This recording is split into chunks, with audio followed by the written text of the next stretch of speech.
What we into this week?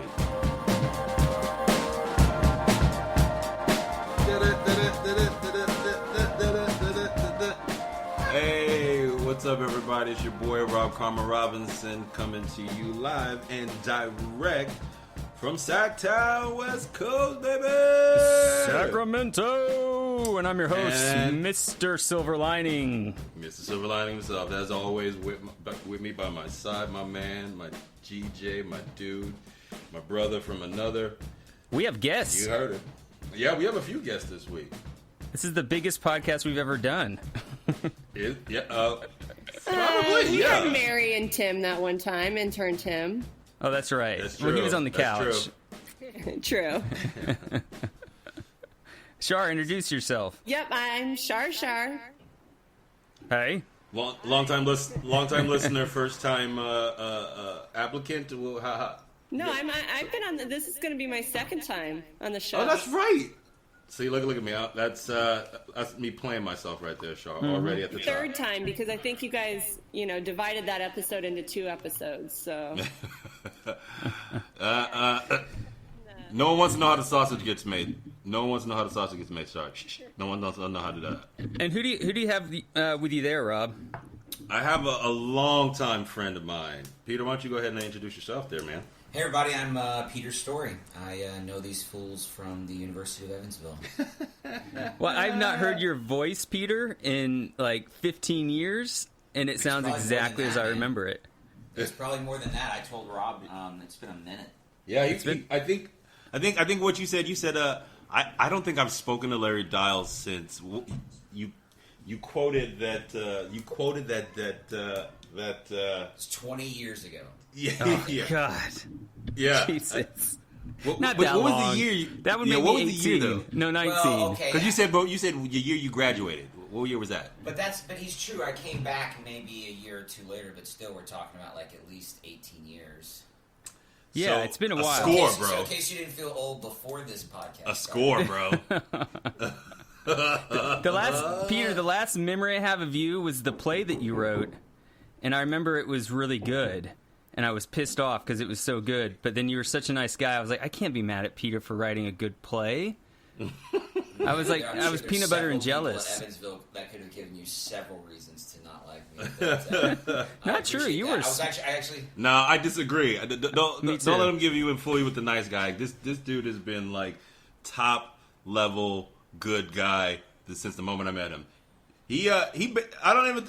Should I tell the story, Peter? The backpack story? Oh, you have to say it now because you brought it up. Rid of that right away. I mean, but I was just saying that the last time I actually saw a dial was Bo Dial. Oh, this is a good story. And we wrestled at a man night. Oh my God! Do you remember what happened to me that night? Bo was like state ranked or state champion or something. Yes, not state champion, but he was up there. He was a good wrestler. And he was really good. And I outweighed him by at least 30, 35 pounds. And everybody thought I had a shot. And I was like, guys, this kid, you don't understand. Like, you have no idea. So we went at it, and he put me in a pretzel. And I remember looking around at all these people that were, like, laughing. And I was like, this man is a trained professional. That's true. Wait, what did you expect from me? Wait, Larry, what happened to you that night? What? What happened to you that night? Because you were like, do you remember having? You said. Do you remember what happened to me that night? It was the last time I drank Southern Comfort. We were passing around the handle as we did every man night. So if you're listening and you're not part of the Evansville crew, there was man night. There was also woman night. All the men would get together and have a party. All the women would get together and have a party. I'm so sorry that you have to listen to this because this is not a good look. Rami Malek would always show up with like some of the nastiest porn. But then well, he got bequeathed. That was his job. That was his job. I understand. But then at some point, both the two parties would come together as if that wasn't already preordained. Like that wasn't going to happen. And then it was just an excuse for us to come together and triumphantly make out at the end. But I don't ever remember making out after man night.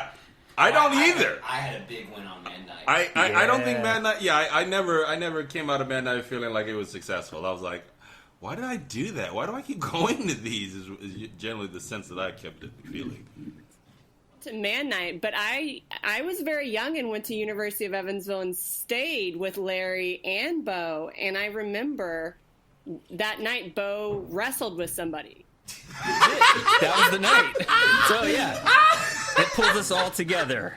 That was probably Man Night, either 2000 or 2001. My God, you did say 2000. I think when you said that this originally, that was when I graduated. This is when I came back. So 2001, bang. Yeah, 2001, because I graduated. We were gone by 2002. I would have been 14 or 15 years old. Yeah. Oh God, I'm sorry, I scarred this impressionable youth.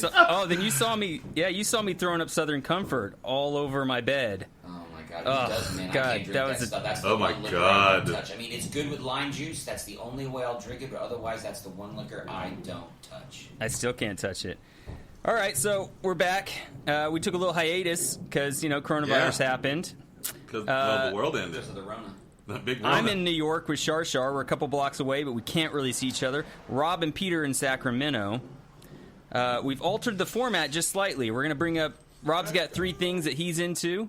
I've got 3 things that I'm into, and then we're just going to kind of collectively get together and talk about them. Money make the world go round. All right. Rob, you want to go first? What do you got? You want me to tackle it first? All right, I mean, I guess I got to go in reverse order. Sure. Of what I was into. Ghost in the Shell has a new animated Netflix just has a big part of it. Sure does. Dropped this week. Based off of the standalone complex storyline of Adult Swim Cartoon Network fame. But this one is called Ghost in the Shell SAC 2045. Yep. And it takes place after Section 9 has been disbanded, if you know anything about the history of the anime.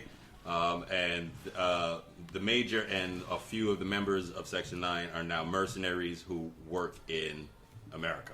It's kind of dope. I don't know if you jumped in. I watched it last night, one episode with Laurel, and she didn't have her glasses on, so I had to read all of the subtitles to her in real time. Oh my God! See, that's a good husband there. And that's what marriage. That's what marriage is part. That's what you have to do in marriage. That's the deal. But there's a weird thing that's happening with it that they don't have English dubs yet, and then those are pending. Well, no. But if did you read? You know how at the start of every episode it gives you like the PG rating, or whatever. If you're reading at that top of the bar, it says we're trying to protect our artists, so some of the voice features might not be available. And what I construe that means is that because of the coronavirus, they couldn't get the English actors together in the studios to do the dubs yet. Oh my God! That's why they're pending.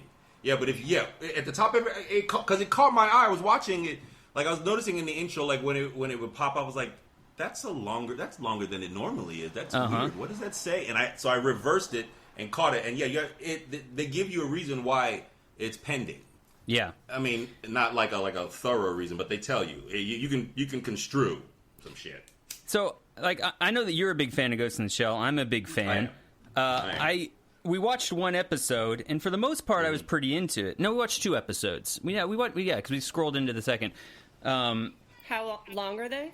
They're not long. They're only like 22 minutes long, right? Yeah, they're like a half-hour episode. They're like the way the ones on Cartoon Network were for those couple seasons. Right. Did you like the opening song by Millennium Parade, "Fly With Me"? Not really. It kind of took me out of it. I was like, "This is Ghost in the Shell. That's what they're kicking it off with." Okay, yeah, sure, all right. Yeah, but once they jumped into the actual episode, I was fine. It was it's great. Because the original soundtrack, and I'm sorry I don't remember the guy's name, but I have it on vinyl and I have it on like CD. is amazing, and it's like features a lot of like Japanese instruments, and it's just really mixed with kind of electronic music, but not like cheesy electronic music. This the song by Millennium, what are they, Parade, it's kind of like it's like hip hop and kind of like trancey, and I don't know. That just kind of threw me a little bit. It took me like I only listened to it the one time because every episode after that I would just it would just auto skip right to the start of the episode because it takes me out. Like it took me out of I was like, wow, that's really un Ghost in the Shell like, but okay, sure. Right. Then I had another issue, and I liked all of the character looks except for the Major. She comes off... Motoko Kusanagi, right? Yeah, Kusanagi. And Laurel pointed out right away, and I don't know if I would have realized it, but she just hypersexualized? It's not so much that. She looks too young and hypersexualized. Because she's always been sort of sexualized, because that's kind of like one of her skills, is that she's able to, like, you know, throw people off of their game, because she's like it's this... It's the Black Widow thing. It's exactly. Black Widow. Yeah. How far through the show did you get? Full season. Okay, and so and so obviously you're into it, so it's worth going through the whole season. It's one of the better ones in recent history, to be honest. Some of the later standalone complex seasons weren't that great. I feel bad for our guests because they have like I'm looking at Peter here and he's like, I have no fucking idea what these nerds are fucking talking about. So Peter, you don't watch any anime at all? No, I do watch anime, but you know, here's the deal. When there's so much content out there to keep up with, you have to make some really strong executive decisions. True story. And the original anime for Ghost in the Shell was a work of genius. It's brilliant, right? Agreed. But when they made the movie with their casting choices, and then on top of that, the audience's response to the movie, I did not trust whoever was making creative decisions for. You're talking about the live action with what's her face? Scarlett was good. Yeah, Scarlett Johansson. But he's saying based on those decisions with the franchise, kind of kept him away from the anime at large. Yeah, it wasn't like I was anxious to go and check out what the new Ghost in the Shell, lore is up to after that. I was just like, okay, there's so much to keep. Well, they had been making the standalone complex animes before the movie was like they had made it like a good swath of Ghost in the Shell. It was like anime. a miniseries, right? Yeah, there was a ton. You saw those? Yeah, like I loved everything until the movie came out. And right. I was like, something has happened. Well, this new They've one been bought by Walmart or something. And listen, I totally agree with you, Peter. Disney bought Pixar, and now everything. All bets are off. You're not wrong, but this new one goes back to the I think you will like this new one because it goes back to the roots of. If you saw those old ones, then it goes back to those roots because basically the team has been disbanded and disowned. It's like if the Mission Impossible, like one of those Mission Impossible movies. It's kind of like that. So they all get disbanded, and then the chief basically gets the team back together, but they're now working with America. To do it's kind of weird and also weirdly topical at the same time. I like it because I feel like it was the Matrix before the Matrix, and absolutely it's the subject. It's the subject matter that interests me because it asks the most existential questions. Oh, yeah. You know what I mean? Are we all just ones and zeros in someone else's code, right? Or are we? Well, I'm not going to get Wow, you got damn son. You pull the tail on the tiger. See what happened? Turn around and rah on your ass. The plot for that, they talk about. Remind me what the very first thing is about. Sustainable war, Rob. Yes, about sustainable war. And so I didn't quite grasp that concept from the first episode, but the idea is that like America, Britain, Russia, and then one other country sort of formed this alliance. Correct? Is it Japan, or is Japan not affiliated with that? It basically all the major superpowers of the world has switched. It has gone from, instead of capitalism being sort of like the sole dominant means of making money in the world, they've gone to this new economy called sustainable war, where they just perpetuate war in places where the war just keeps happening and going on. So it spurns the economy. And so all the major players have bought into this new economy, and come to find out that it's not that. Originally, it was believed that America started it. It was like America was the one who authored in this new age of the world. But I don't want to give too much away because it's kind of like essential to the plot line what happens. Okay. You come to find out America hasn't been the perpetrator of this thing. It's been this other faction that the newly formed Section 9 Kusanagi's team, the Major, and thus this cast, have to then go and find and put down and figure out how to handle. It's kind of dope and brilliant. It took me a while to get used to the sort of like the anime style, right? It's like this sort of like it's a video like gamey. Weird. No, it's almost like this weird sort of like cell shading kind of anime, but it almost looks like they didn't finish animating it in a yes, way. I know. It almost feels unfinished, but in portions of it, but then in other places of it, I'm like, no, that's an aesthetic choice that they made because it definitely works better here than it does in other places in it. Yeah. Do you think they made a deliberate choice to make her look more robotic than some of the other characters? Did you notice that at all? No, I didn't have that feeling about the Major at all. I thought this was probably the most streamlined and sleek that she's ever looked in any of these, which was a little. She almost felt too cyborg. Like I think the whole point of it was like to feel like this person was like human. Like she was just like one of us. To me, she felt very much like over OP. Like just by looking at her, you're like, nah, I don't want to fuck with her. Yeah, I want to keep a wide berth of anything to do with that broad. Whereas the old one was always kind of like, oh, what's up? Let me holler at you real quick. How you doing? Okay, you broke my wrist. That kind of thing. Right. Charlotte, before we move on, have you seen any of the Ghost in the Shell, the live action with Scarlett Johansson, or any of the movies or any of that stuff? No, I haven't. I just looked it up online though, and the Scarlett Johansson was 44% on Rotten Tomatoes, so it was pretty good. It was trash. I didn't like it. It was. I was mad. I was mad watching it the whole time. Yeah, it had some really good visuals, but the story is super dumb. It's garbage. Yeah, it's garbage. Like, it honored the visual aesthetic of the anime, but it didn't honor the actual like story that the anime was telling. I was put off. That I noticed is there's a basset hound, right? Is that the dog? The cute little dog. Dog. Does he have a? Oh yeah, that's Yeah, it's I don't know if that's in the original or not. I think that's in the sequel. I forget. It's something Innocence. Ghost in the Shell Innocence. Yeah, the sequel is meh, like motherfucker. But it's okay. It's just really Batu's dog, and it's just the sequel's just really overly serious and it has this kind of like almost carnival theme to it. Yeah, it's bizarre. It's meh.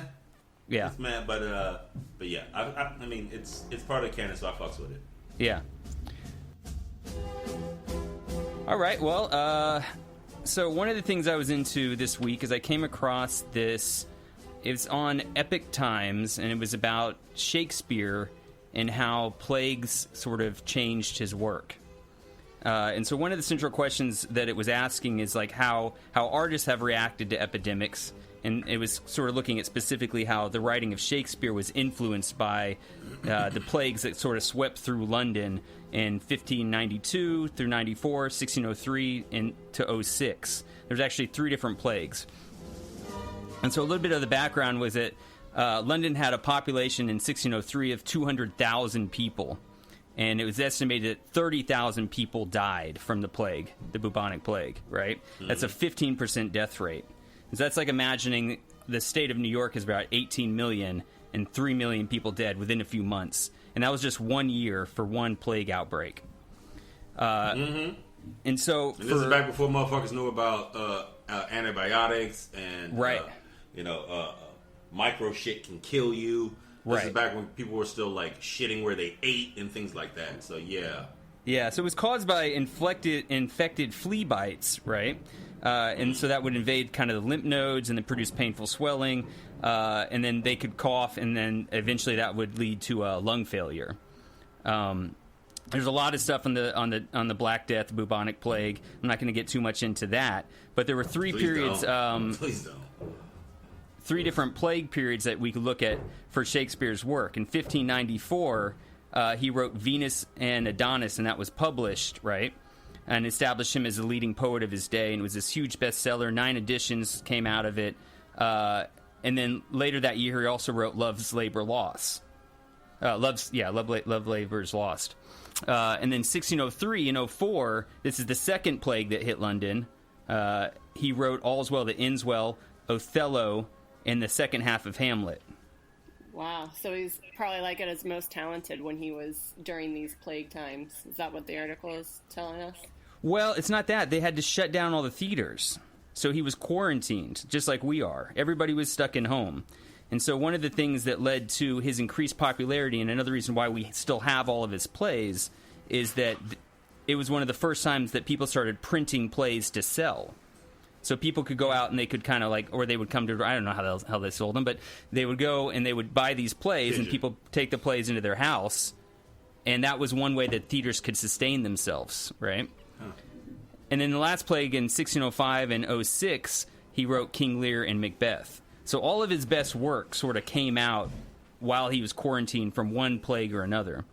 And so, Rob, you were in Othello, and then Peter... You were in... What was the play that you were in? I can't... Julius Caesar. No, it was another one. I can't... Was it Merchant of Venice? I did... well, at Evansville, I did the Scottish play, and I did Merchant of Venice, and then I finished with Caesar. Right. And so I was trying to remember if there was any references to any kind of plagues in either one of those plays, and I couldn't remember those or not. No, the line that comes to mind, though, is a plague on both your houses, but I believe that's Romeo. Yeah. Sure. No, I don't. Sure. I don't think so. Not. I mean, maybe in the first folio, there might be some reference. But not in any of the translations that I've worked from, and I don't like. I've read the first folio, but I don't remember there being reference to anything of the kind. Right. Okay. I just thought that was really interesting that here we are and we're complaining about these about being quarantined, and I'm curious about what kind of art is going to come out, kind of based off of this, right? Do you feel like you're getting some good writing in? Not at all. No, I'm stuck with the kids, and so we did. I was lucky that I could even record this podcast today. You know, it's like I worked. So how did you manage that? I mean, do you want to talk to the sort of like time management skills that you've had to maybe and that's really my second thing is I'm curious about. I have this overwhelming sense that I'm not quite sure that I want this to end. Right? Wait, I'm not quite sure that I'm ready. The quarantine? Yeah. You don't I'm want not joking. Well, I never said you were. I'm just asking again for clarification's sake because I wanted to make sure I heard you correctly. Yeah. Well, I think it's affecting people in multiple different ways, and some of the ways I'm seeing is that like there's people like Charlotte who are sort of like almost solitary and alone. You've got your friend Amanda that you guys have sort of like isolated together with, right? Yeah. Rob, you and Peter are sort of isolated together. You guys are in the same room, so you're not isolating from each other, is what I mean. No, we haven't ever been isolated from each other. I think. Right. I think that's well. I mean, I think if I had been isolated like that, I would have already gone insane. This place would have been like, painted with my poo. Right. So that's one version. I'm Rob's personal chauffeur. So yeah, he's a required interaction. Yeah, he's my valet. He's my valet. Right. Peter, bring the car around. I need to go to the Safeway. Yes, sir. Safeway right away, sir. Everybody knows the chauffeur is the badass out of the two of you. Well, that's clearly the case. He's the mayor. He's the fucking mayor of B Street. Yeah, I understand. Right. Completely understated right here, man. So my follow-up question is like, how has the plague changed you? How has this pandemic changed you guys? You know? Are you ready for it to be over, or do you hate honestly, this? It hasn't changed me. The only difference between this and the way that I live is work, like my day job. Like if I'm not at work, I'm basically in seclusion. You know that, right? I mean, I see you once a week to do this show, and then what am I doing the rest of the time? I'm in the house. But I would say you go out more than I do. To bars and such. I mean, after work, like with my coworkers, because they're going, and it's better than going right back home to what is ostensibly my prison cell. Right. Have you noticed any change in your routine besides that? Honestly, I'm gonna speak on it. Charlotte, earmuffs. It's the masturbation, bro. It's just more hours to masturbate, really. I know. But that's my more hours to masturbate and drink. Those have been the only kind of like deviations from the norm for me. I can't speak for the rest of y'all. I can't. Have you noticed any change in the videos that are being uploaded to these porn sites? Is there a COVID theme going on? There has been sort of a bent towards some COVID action. I typically stay away from that, like themed porn. Yeah, that sort of like porn of the day, porn du jour kind of thing. I'm like, nah. Give me the tried and true. Give me some of that BBC. Yeah, I don't need to see the porn that's to my closest holiday. Right. I don't need to see your St. Patrick's. Fuck the holiday themes. But yeah, I don't. It's weird. It's like the only difference is you're dressed like a leprechaun, right? Or you're wearing a Santa hat. No, thank you. No, thank you. No, I'm sorry. So you don't want to see him wearing masks and gloves, then? No, how is that like do it for you? I mean, look, I ain't no judgment. I'm a glass house living motherfucker. I can't throw stones, all right? But I just don't. I don't see how that could get you where you need to go with that. I don't know. I don't know. I mean, they make it for somebody. Somebody's got to. They're not just making it because that takes some doing, especially nowadays. It takes some doing. So I feel like it's got to be for somebody. Somebody's got to be getting. Well, after Pornhub offered free premium service to all of Italy on March 12th, right? Uh-huh. Yes. Uh-huh. And they had a drastic increase of 57% of viewing time on Pornhub since the coronavirus has hit. So you're not wrong, Rob. You're not in any way like. Look. You know me. I talk a lot of shit, but don't most of it be right? I have a friend who is in. Well, actually, you guys know her, the great Liz Downing from Evansville. She owns is part of the wine distribution company, but she said that since COVID, alcohol consumption in the United States has gone up 40%. Buyout.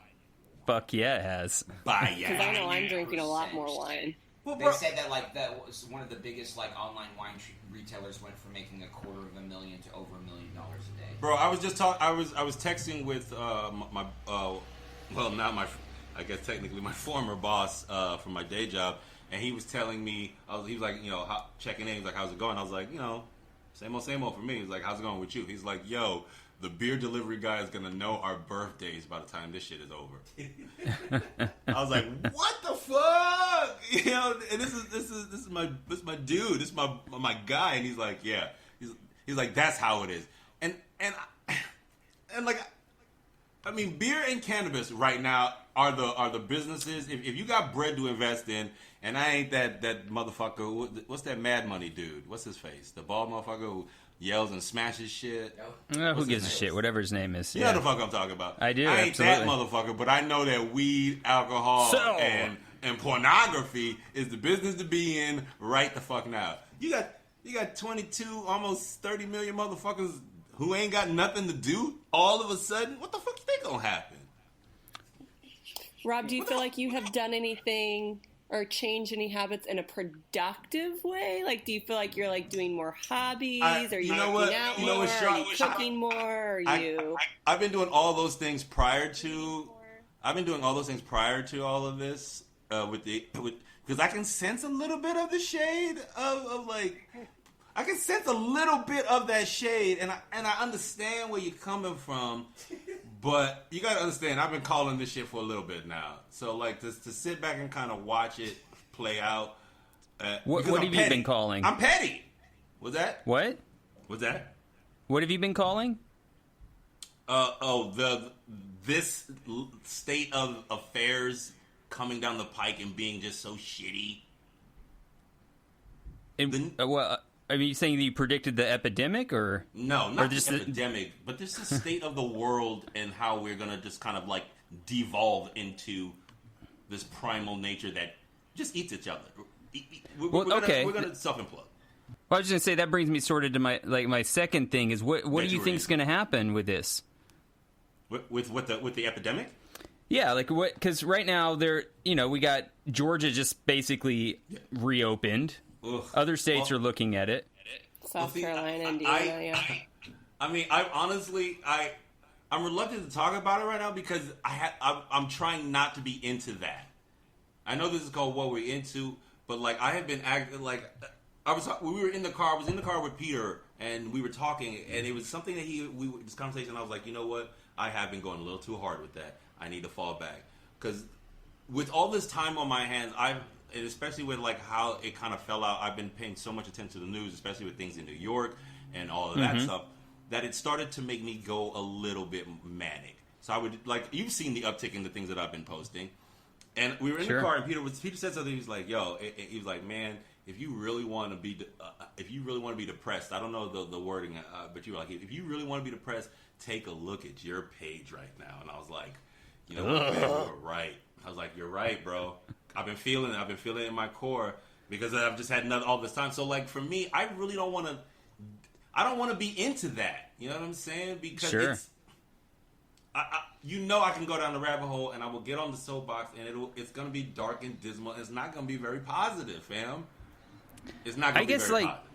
Like I've sort of started looking at like the way that epidemics have changed societies for the better, and I've gotten kind of into looking at those things. That's why I was kind of like into like the Shakespeare thing, like how it sort of like made him write a lot of plays. There's a lot of history, surrounding the Industrial Revolution or different things that the bubonic plague sort of ushered in. So I don't know if we're gonna. You see what? That's my thing, Mr. Silver Lining. You know what I mean? But that's that is your thing. But check this, Mr. Silver Lining. We've had examples of this shit happening before. Like we've literally. I mean, we're with sitting what? in the age of plagues and how to deal with them and how to sort of like make them not happen again. And here we are with history literally repeating itself. So that means we have learned fucking absolute shit all nothing, bro. Well, we've learned nothing. Well, because Obama had set up a lot of this shit. And then Trump fucking sat there and eradicated it and erased it. So it wasn't that it's that the Republicans on a certain side of things, they helped erase it. At the end of the day, bro, Republicans are human too. At the end of the day, sure. we're responsible. It's not Republicans. We're responsible. Because the same motherfuckers who got elected, we elected these motherfuckers, or we didn't get up to vote and not elect these motherfuckers. We're responsible. Would you vote by mail?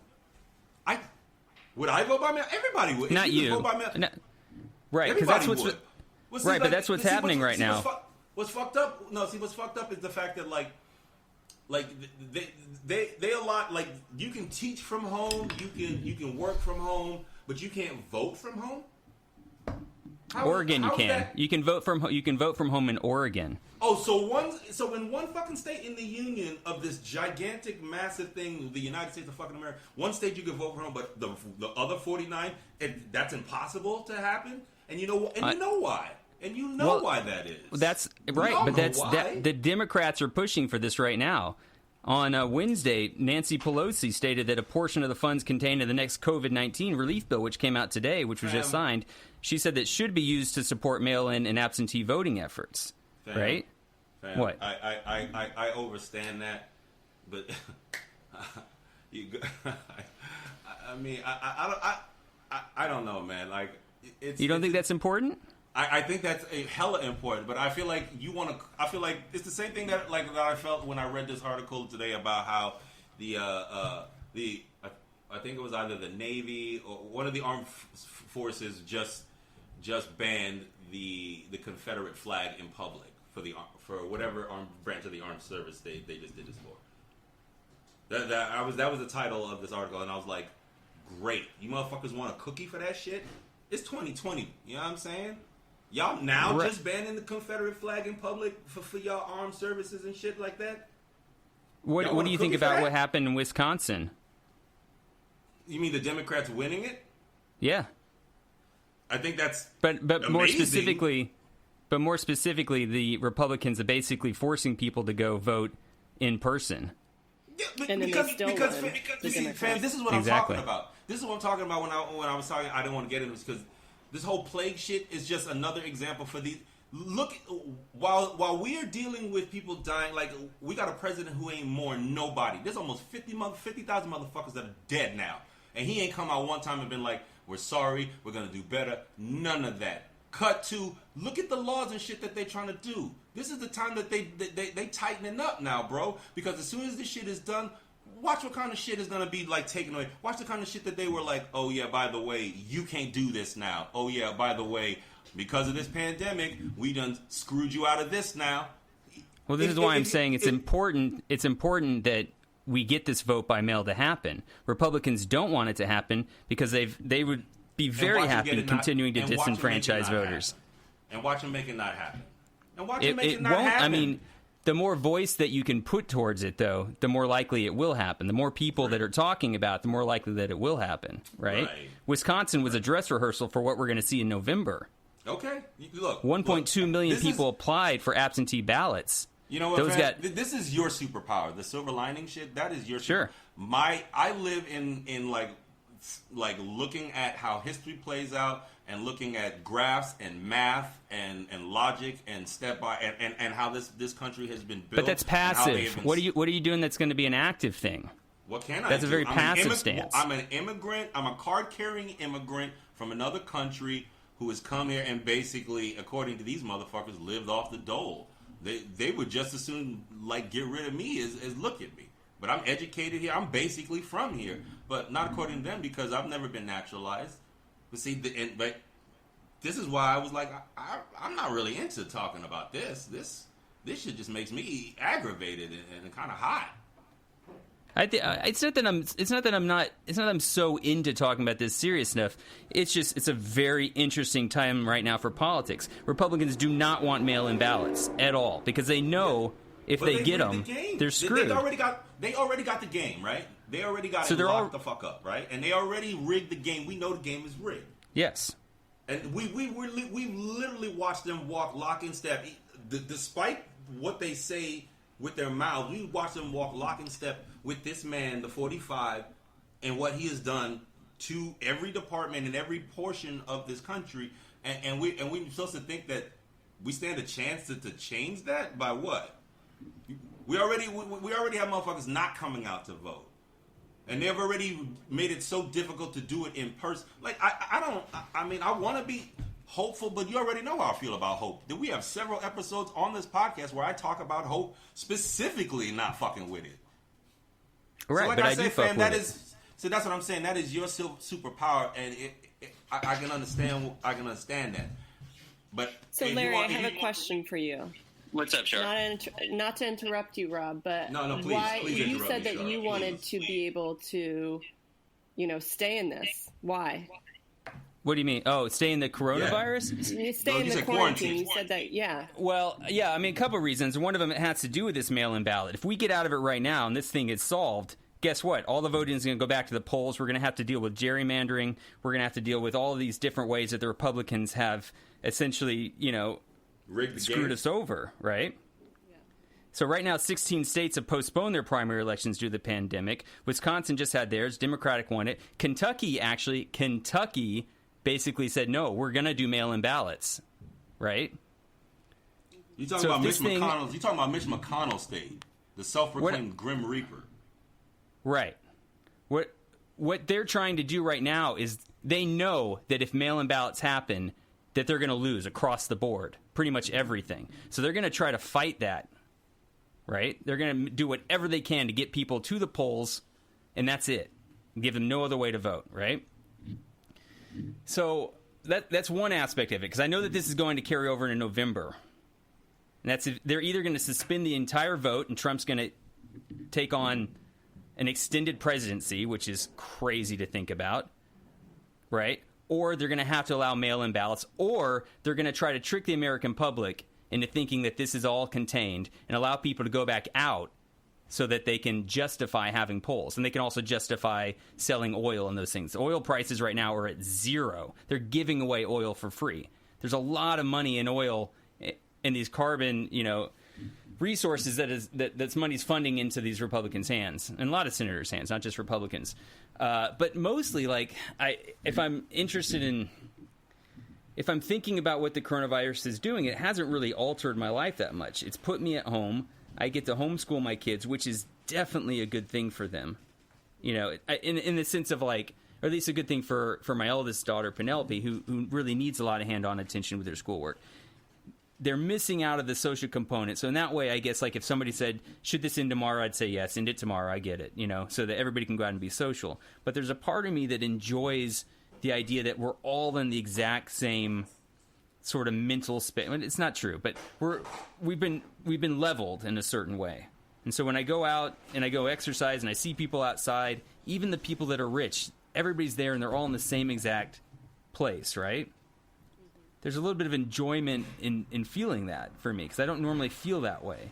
But the really rich are out in the Hamptons at their second. True, exactly. So it's a false sense, of course, but I don't know. There's a strong feeling that I have that I'm not sure that if they said this is going to be done by next week, I think I would feel like I wasted it, even though I've been trying to do the best that I can, you know? Well, and your kids do have more socialization than most children because they have Nina and Lucian. Right, our neighbors who live below us, right. Well, Char, how have you been doing with this? I mean, like Larry's spoken to like this sense of it almost feeling like if this ended right now, he's wasted it. How do you feel? Like, what are your positive things that you've done in this time? I mean, I'm probably like you. I'm a bit manic, and some days are really, really good, and some days I'm just like in my bed, and I'm like, but I mean, I have a job. I have my full salary. I'm healthy. So you're doing, so I feel like I can't really complain. You're doing because better I know than, that I'm better off than a lot of people. Right. So like, has that made you, like, I don't know, like, want to do more? Or been like, I think I'm handling this the way that any rational human being who, like you just said, has a job, it is working, you know. Yeah, I mean, there's little things that I've started to do, but, things that I've always wanted to do. I started this craft. Speak on paper, it. It sounds like you were paper into quilling. What craft? It's called paper quilling. It's when they used to do it in the olden times.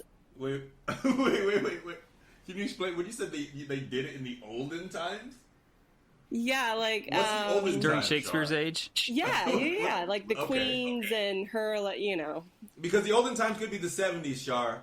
All right, I'm just saying specificity, motherfucker. Like if you've seen the movie Mother Queen of Scots or Queen of Scots or whatever that movie, they're doing it in that. The women are doing it in that movie. Paper quilling. So what does this entail? Like, are you like sewing paper? No. So you take little strips of paper and you basically, start to roll them into these tiny different shapes and you create things. Like, so it should be called paper coiling, because you're making like these little coils out of the paper and you're gluing all these. It's almost like pointillism, like taking these little dots of paper that are coiled and then like gluing them in the shape of like a seed for Charlotte. Or what'd you do for Mary's? Yeah, I'm still making it. I'm making a hot air balloon for her nursery. Cool. And then I'm doing an S for Scarlett for her birthday. So that's one thing. And then I feel like the other positive thing is I've really perfected my skincare routine. Say words. Speak on that shit. Because I love that skin of yours, girl. Go ahead, speak on that. So, yeah, I just, I have my system down, and I really take the time to, like, I've got this little tool that I, like, roll out my face at night with my special expensive oil, and... Oh, shit. Well, I don't follow you on the Insta, but that sounds like you might get a follow out of me for that. Because I need a good skincare regimen my damn self. Because mine is trash. I'm just saying. I know that. I know that mine is trash, and I'm trying to be better about it. That's something that you could do right now. Get some nice oils, So I've been taking more baths. I love baths. I fucks with baths, and I have yet to use I have a tub. I have yet to use it. And Peter's shaking his head at me because he fucks with baths, too.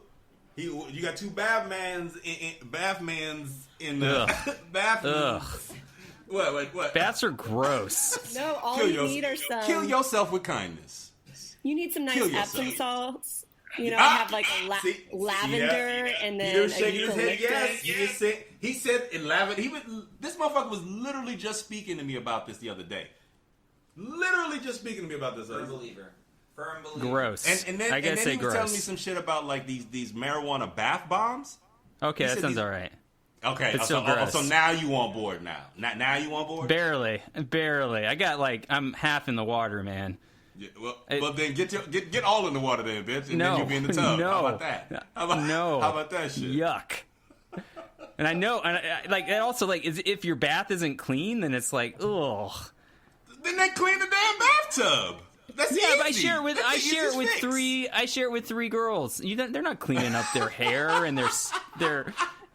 They take a bath Okay. and there's like a Okay. flim of that bath sud stuff that just surrounds the tub, and I have to get in the shower, and then it's like, You're right. Look, I'm like, this is filthy. Look, no one in this circle was thinking about what you have to do to get prepared to take one.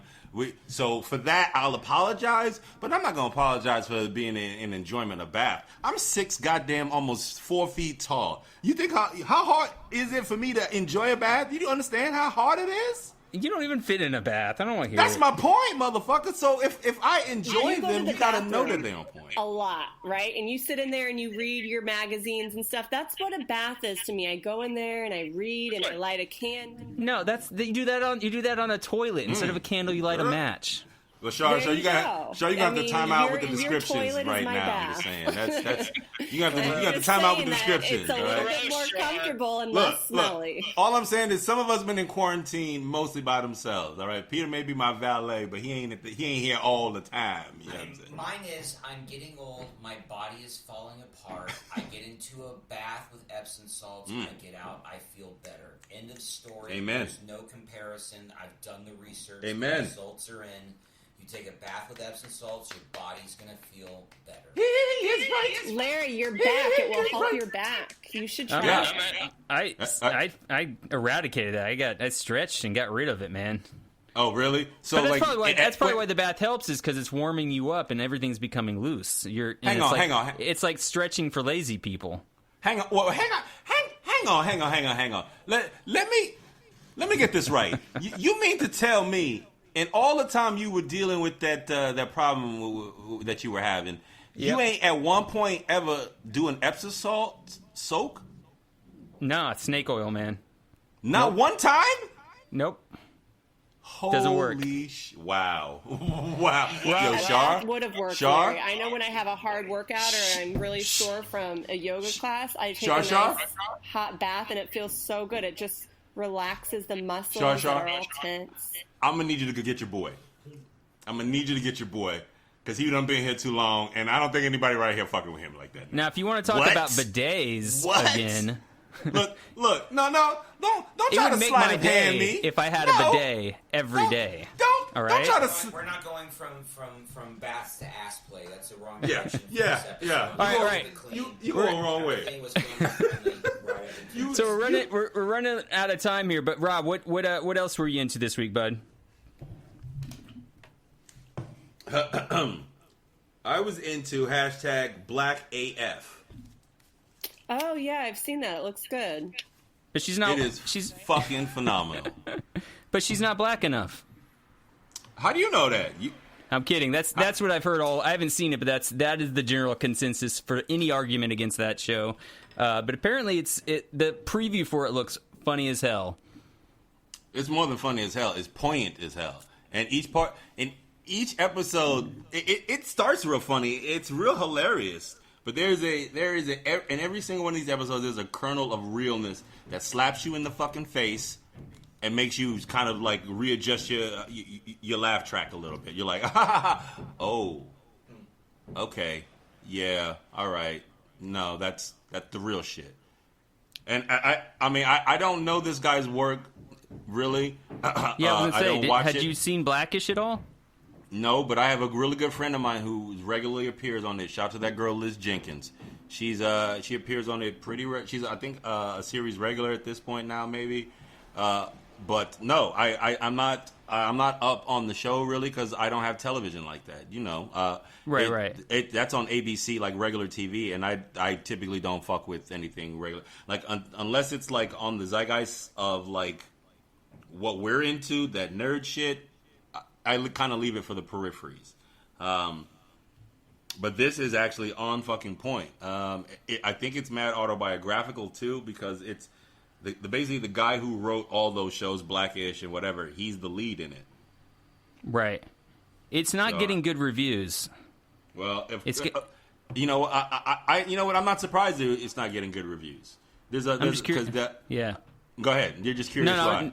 Sorry, I was just curious why? Because I haven't seen it, so I can't review it. But I'm not surprised. There's a whole episode where, well, each episode kind of deals with sort of like the what it is to be sort of famous, black, rich, and kind of like out there like that. And in one of the episodes, each episode has like a guest appearance on it by like a really famous black person right now. Ava DuVernay was on one of the episodes. He has a really, and all that to say that Tyler Perry has this really good thing. He sits down and Tyler Perry spits in the middle of this ha ha ha ha ha kind of shit. Tyler Perry has one of the realest conversations with the guy who the lead guy on the show, Kenya Barris. He has this real fucking conversation with him where he's like, yo, how do you handle the criticism of like people don't fuck with your movies like that? He's like, look, I don't make my movies for them. I'm talking to us. There's a shorthand that we have. I'm speaking to a reality that we understand, that we get down on. Don't worry about what those motherfuckers are on. So I'm not surprised that it's getting shit on or it doesn't have really good reviews. But I guarantee you, the same people who gave Tyler Perry the money to build one of the biggest fucking studios in Atlanta are the same motherfuckers that are going to come out and show love to this film because it's fantastic. Don't mind the construction going on overhead. It's literally my life. Grand Wing, right? Yeah, I'm adding on to the second foyer. I'm getting a third foyer around here. Did you see the name of the episodes, Rob? Yeah, I loved it. That's part of the fucking amazingness of this. Because it's built like a documentary. Like the whole series is built like this character's documentary entry for film school about her family. So there's 8 episodes. The first one's called Because of Slavery. The second one's called Because of Slavery 2, TOO. Third one's called Still Because of Slavery. All of the episodes have some kind of variant on the theme of the shit last episode the shit that you're going to see called, is because of slavery. I know you may not get this, but the reason we deserve a vacation is because of slavery. Because of slavery. Yes. Yeah. What do you think about Rashida Jones? In all seriousness, Rashida Jones is. What do you mean? I think she's brilliant. Well, because I like Rashida Jones a lot too. But a lot of the apparent or not apparent or whatever controversy of the show was that she does not really represent whatever Black she's supposed to represent. Right, I guess, because she comes from generational wealth. Well, she's always been. But she's a black person. How does that any of that I don't matter? know. So what? I'm not the vocal piece for that argument. I'm just saying I heard that that was sort of the argument there. See, isn't that interesting that would be one of the arguments that a black person isn't black? That's literally one of the episodes. She actually has that. She actually says that. She's like, look, I'm always as someone who comes from a mixed background, I'm always having to prove that I'm black enough. I got to know every one of the Jackson 5. I got to know every one of the Fab 5. I got to know every one of the Wayneses. Do you know all the fucking Waynes? It's a fucking joke. Like, so how interesting is it that the people who have issues with this show are the ones bringing up shit like that? It's all sleight of hand fucking not fuckery, bro. It's all sleight of hand fucking fuckery. Well, like the show, the show is literally titled #BlackAF. What the? I mean, they might as well just said as fuck because everybody already the show's called Black as Fuck. So of course people are gonna be like, nah. Go ahead. Right. I mean, a lot of the criticism is coming from, from Black Twitter or from one of the voices that's. This is on Zeba Blay, and the article is called "What the Conversation About Rashida Jones's Blackness is Missing." And at the end of the article, she says, if #BlackAF were a better conceived show, it would have more deftly explored that tension, futility, and complexity in categorization. It would have acknowledged not only how wealth and proximity to whiteness affect the way some black people move through the world, but also how colorism and light-skinned privilege play a role. That actually made me want to watch it, reading that part of this article. I was like, okay, well, well, then I think maybe you should, because I think the show kind of deftly handles all of these supposed issues, and it's just interesting to call. I mean, if you're gonna call out Rashida Jones, then why not call out the show's creator? He may not have been generationally wealthy, but he's been rich a long time, right? I don't know. So I was into that. What else you got? That's pretty much it. I mean, the last thing I was into was just kind of exercise. So wait, let me see. You said Shakespeare was one. What was the other one that you were into? Mail-in ballots, right? Mail-in ballots and exercising. And then part of my routine is that, like, every day, or not every day, I would say every other day, I run down to Pier 5. Pier 5 is this big refurbished pier down at the edge of Brooklyn that overlooks Manhattan. So it's this gorgeous view. There's this AstroTurf, I think 2 or 3 soccer fields back to back to back. And if you go down late at night, or not late at night, but after the sun sets, there's not really very many people down there. There's a few, you know what I mean? But you can go down there, you can do some exercises. I've been kind of climbing the concrete embankments that are around it and doing sprints. I don't know if you've done a sprint in a while, Rob. But, like, I just started... I know, it's... What? Anytime what did anyone this motherfucker just say? Yeah, anytime anyone is chasing him. Yeah, right. If I need to get away from something. Yes. Yeah, definitely, for sure. What? Well, I haven't done a sprint, like, hard out, flat, as hard as you can run for 10, 11, 12 seconds, right? And I saw this guy doing them, and I was like, I should try that. And I did the first one, and it hurt really bad. I got one question. What? The guy that you saw doing this, yeah. What nationality was he? Oh, he's black. You're a liar. Yeah. You're a liar. No, it's pretty... You're a liar. It's pretty varied in downtown Brooklyn. And this is the only place to really come and, like, exercise other than, like, running down the streets. You know what I mean? And it's just a big open field. So people come with soccer balls or footballs or, like, you know what I mean? So, Lawrence, let me get this straight. Sure. Get this straight. I'm just going to... Just walk me through this. Just CSI stuff. Okay. You went down to the pier. Yeah. You saw a black guy doing sprints. Very athletic black man. And you were like, I need to get that in my life. I'm going to do that. That's for me now. Yeah, exactly. That's what happened? That's what happened. Shar, that's the whole reason I brought it up, because it made me think of you. Once again, I need you to come get your boy. When's the last time that Rob done a sprint? Like, we don't like a flat out 12-second, as fast as you can go, balls to the walls, wind blowing your hair back, run. I do 5 of those. Wind blowing. How old was the guy, Larry? Come on. Oh, I have no idea. He was probably in his 20s. He's probably way younger. So you'll see a young. Okay, see, Shar, you gotta come on, man. You gotta weigh in. Some people take baths with Epsom salts. Some people they run sprints. All right. You know what? Some people. I can't even with you right now. I can't even with you right quilling. now, fam. Yeah, paper curling or whatever. Get him, please. Quilling with get him. Quilling. Oh yes, Get quilling. Your man. Do you even use a quill to do it? Yes. All right, that's why it's called quilling. I get it. Rob, take us home, baby. What's the last thing you got? Okay, all right. The last thing I got, I think me and Peter can both talk a little bit about is the one game that I figured you would actually want to play with me, but you refused to even acknowledge its existence is Call of Duty Modern Warfare's Warzone. Peter, how good are you at Warzone? Are you actually decent at this? Because I know Rob is trash. That's you see how he disrespect me, right? Yeah, that's hard. Okay. That was. Well, he is. It's true. He's utter trash. I've played with him. Okay. Garbage. Oh.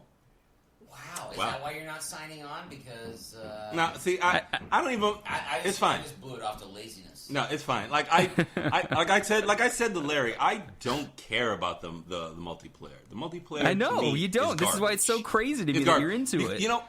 He's not into it. I'm not. It's the only game that we can both agree to play on at the same time. Oh, I'm not. I just do it for the camaraderie. And I thought that you being my brother that you'd be more, especially in this quarantine time, especially in a time when you're like, I'm locked in with the kids. Well, and Rob's playing Warzone. Maybe I should jump in. Well, let me explain real quick.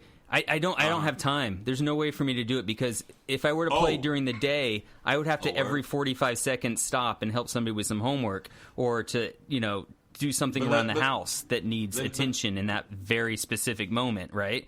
And so the multiplayer games, you just can't pause them at all. You can't stop. I can't do it at night because my wife and I are watching our 7th season of Naked and Afraid. Right? Okay, that's right. You're right. That sounds great. Sounds great. Just one more thing. You got time to watch black men do wind sprints, but you ain't got time to play with me. Okay, that's all, Mr. It's Dial. not like that. It's not like the TV is available when I'm out running sprints with black men. He probably thinks I'm chasing him. Oh fuck. Yeah.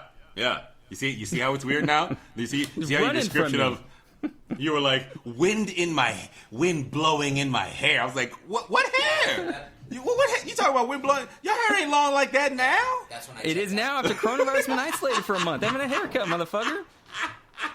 You ain't hear Peter say that's when I checked out. It's like the minute you were like the wind blowing through your hair. I was like, what is this, Outlander? Wait. Peter, I haven't seen you in 20 years. How's your hair, motherfucker? It is luxurious, sir. I bet. Luxurious. It's great. Is luxurious. I started using this shampoo that I have to order online that I think is mostly used by black women that has no phosphates and is based in molasses. And I'm discovering I might have curly hair. So, it's a whole new world. Yeah. Nice. That's your ancestry. Way back.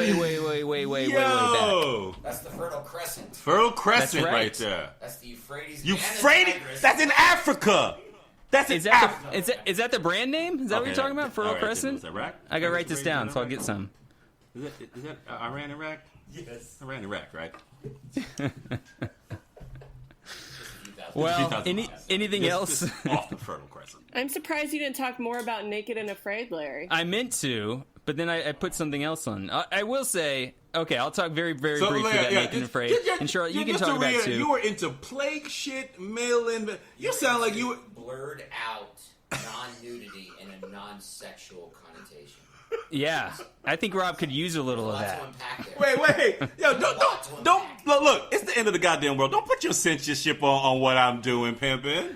I'm just saying, look at a body in a non-sexual way sometimes, buddy. No, actually, okay, in all seriousness, Naked and Afraid is the best show to watch. It is. During quarantine. Because it takes away, it puts people in situations where they have none of the things that you have in overabundance of and are totally sick of. Your couch, they don't have that. Food, they don't have that. Clothing, no clothing. And then it tortures them for 21 days. I've seen several. I know the show intimately. I'm very intimate with the show. Fully familiar with the show. Yes. It has a psychological effect that is powerful. In particular, and maybe not to you, Rob or Peter, or you, Charlotte, but for me and Laurel, we find ourselves talking like the couples on the show. I think this would be good for it makes us look at each other as a team because we see so many teams that fail when they start to fight and bicker that we're starting to take on the habits of the successful Naked and Afraid teams. You know what? I'm starting to get this picture of why you don't want this quarantine to end now. Yeah, man. I'm saying there are some benefits. I mean, probably a whole lot of money saved on therapy is what it sounds like. Oh, you know we're going to spend that money anyways. Larry, what do you think of so many of the guys being the ones who tap out? Oh yeah, more than the girls. This show pretty much proves to you that guys are way bigger wimps than girls, man. Every now and then you get a strong dude that's like, oh yeah, I hunted and I caught some stuff and here you go. And I'm also not going to complain constantly. But for the most part, these guys are fucking wimps, man. You know I'm what? not going to Honestly, say that, Shar, but yes, that's exactly what they are. Listen, Shar, call it what it is. All I'm saying, I feel like I was into this show for a while. The reason I got off of it because for me, once I got around this sort of like the falsity of the isolation, right? It made me feel a ways. Yeah, that's what happens. You watch so many shows back to back that you start to realize, no, there's cameramen there the whole time. Producers are just like a block away. Everybody is completely safe. There is at no point in that actual filming of that show are any of those people actually in like real mortal danger. Because the minute someone's like, yes. No, sometimes there are. They'll be on an island and there'll be a big storm and they won't even be able to come and get them for a few days. And the only videos that they have is on their video cams. So it does happen sometimes. Yeah, but that's what they tell us. That's what they tell us. But like, you think really if those guys were in mortal danger, they wouldn't have like. No, there's no way, Shar. There's no way. The liability, like they'd only have one episode. They'd only have one season of that show if that were the fucking case. I agree. I agree with Rob. There's no real danger that they're going to get eaten by a hippopotamus. Not you know really. What? This is the same shit that happened. This is the same shit that happened to Bear Grylls. And Peter, you should jump in. It's the same shit that happened to Bear Grylls. Like his like whole Man versus Wild. Was it Man versus Wild that he was on? The whole man. Like when motherfuckers caught him in like a hotel. Like at the Marriott when he was supposed to be like in the bush and shit, you done. Come like so for me like the falsity, the fallacy. It's the same way that like Peter and we were hanging out with some friends of ours, and what was the name of the show that we were watching? Like the one with the catfishing joint, and people were going to Russia to meet up with. It was Donnie was really into it. We were laughing the whole time. We were like, "Yo, that's." What was the show? It's like TL. It's like 30-day engagement or something like that. Yeah, 30-day like one of these TLC shows where it's like this is supposed to be reality. Like the whole thing about reality TV is that none of it's real. Like they bill it as reality TV, there's a reason why there's a reason why there's someone in the credits whose name is story editor. And you'll see that at the end of the credits of every single 100%. Every show. single But there's show. no way to fake 35-pound weight loss. Yes, exactly. Right? Yeah, but like that shit's real. Bug bites that they're getting. Yeah, there's no way to fake that shit. But you're right, totally, Peter. You're right. You can see the edits because sometimes they'll be talking and you'll realize they have 500 bug bites just on their chest alone, and then 2 minutes later it's supposed to be that same day, and suddenly they don't have any. So yeah, they definitely jump around with the edits and manipulate the story in many, many ways. But at the same time, there is this undercurrent of torture that's happening, and the psychological effect of watching people tortured. That's why you're in it, and that's why people are into it because because you're watching people get tortured. It's basically like it's like some real like kind of perverse Hunger Games shit, bro. To be honest, and that'd be way cooler, but no. And I'm just like after a season of watching that shit back to back, bro. I was like, you know what? Nah, not for me. This shit is it. The fallacy of it is too much. It's too much. You're and to a watch, fallacy. Okay, it's the best show ever. I think that the women are stronger. Not only, I mean, obviously mentally they're stronger, but they can handle things physically. I think because a lot of them have had kids, and they're, and I'm just like, these men do not know pain. Well, Char, like Char, most of the mothers do really well. I mean, Char, that's if anything, it's probably one of the best examples of like the misinformation or the disinformation that women have been like programmed to believe for millennia about themselves. You're the weaker sex. You're all that fake fuckery that still keeps you guys not getting the same share at the table right now. You know what I'm saying? So in that way, you're right. It is a prime example of being like, no, you motherfuckers are really the pussies, but you fabricated this fuckery to keep me in second place because you make all the people. I still can't get over that. Like, women make all the people, but yet they've been relegated to like second class citizens the whole way. I will say, Larry, I don't know if you know this, but hold my beer seat. You make all the people, Ain't nobody read Liz Estrada? What Char? Sorry. No, what I was going to say, I don't know if you've seen this, but there is a Naked and Afraid, I think it's like XL, where it takes the people who have already been on the show for the 21 days and it has them do it for 41 days. What? Yes.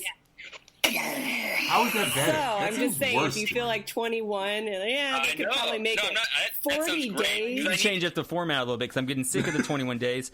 I watched an episode last night, which was just fans of the show that they put on for 2 weeks. And that was fun because at least they knew what the show was. And they were like, yeah, this is the part of the show where they give us the fire stars. And this is the part of the show where we walk now for 2 hours through the wilderness and yada, yada, yada. So, yeah, any change of the format at this point would be appreciated. Naked and Afraid XL. Yeah. Wow. So any last thoughts before we cut on out of here? I mean, I think I'm gonna have to start. I don't know. Sprinting? No. Listen, if not you go at all. sprinting, I'll take a bath. How about that? Not at all. Listen. All I know is that I ain't got no problems with my cardio. That motherfucker Peter Story asked me to go on 9-mile bike rides all the time, and Peter, even when you're keeping on up a pace, bike, you're just strolling on a do bike. I crush that? I crushed that, right? 9 miles on I a ain't been- bike is I ain't like been on a walking bike- a mile and a half in tennis shoes. Oh, is it now? Shar. I got to say it a third time on the podcast. Please come get your boy. He done been here too long. I don't even know what to tell you. You can't get me way out in Sacramento. That's why I'm asking Shar. We're not quarantined together. When I see Larry, I'm at the bottom of the stoop and he's at the top. We're 6 feet away. I can't really go so get him sad at all. to me. I can't wait to hug each and every one of you. I miss the girls. Like, I miss them. They miss you too, man. Everybody here misses you. Rob, what's your situation now? I know it changes quite often, but what are you doing at the end of this month? We're not letting him go. Sacramento has adopted him now, so I'm glad you got your time with him while he was cheap. They might be right. Yeah. Easy. They might be right.